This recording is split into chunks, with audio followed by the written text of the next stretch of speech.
Let's face it, when it comes to protecting sensitive data in Salesforce sandboxes, one size definitely doesn't fit all. Sometimes you need to scramble data completely. Other times you need realistic test data that looks and feels authentic. That's where Salesforce's different masking types come in. In this lesson, we'll explore the 4 key masking types you can use to protect your data, and when to use each one effectively. Salesforce Data Mask gives you 4 levels of data masking, each designed for different data sensitivity needs. Let's quickly list them out before we dive deeper. Random data replaces sensitive data with random characters. Library values replaces data with realistic, recognizable values. Pattern-based masking replaces data based on a defined pattern you control. Delete data completely removes unnecessary sensitive data from the sandbox. Alright, now let's break each one down. The first masking type is random data. Think of it as your simplest level of data protection.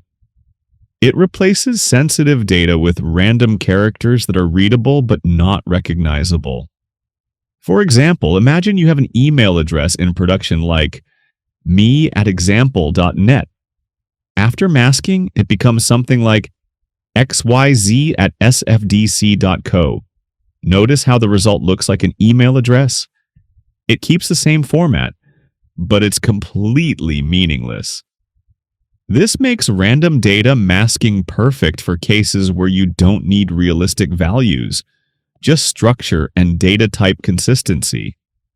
Next, we have library values.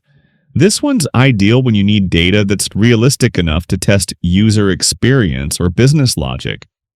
Here, Salesforce uses predefined data libraries embedded in the managed package to replace your sensitive data. For example, customer names become other valid names. Cities become actual city names. Email addresses become random but realistic email addresses. The key benefit? Field types remain the same, and your sandbox data looks authentic. Perfect for training, demos, or testing workflows that depend on recognizable values. Next is pattern-generated data masking.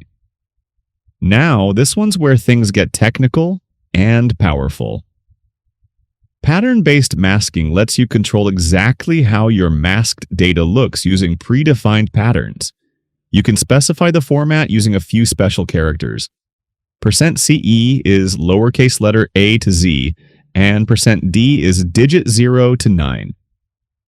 For example, let's say you want to mask an email address with this pattern, user5d@example.com. If your original email was john@example.org, the masked result could be user-32342@example.com.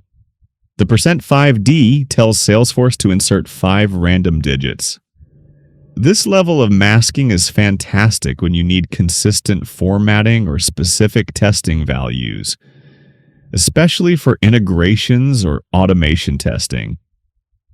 Finally, we have the delete data option.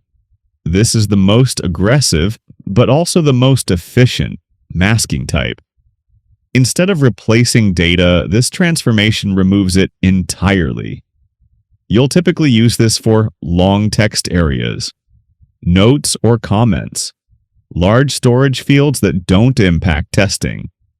In other words, if the data isn't essential for testing and just takes up space or poses privacy risks, deleting it keeps your sandbox clean and secure.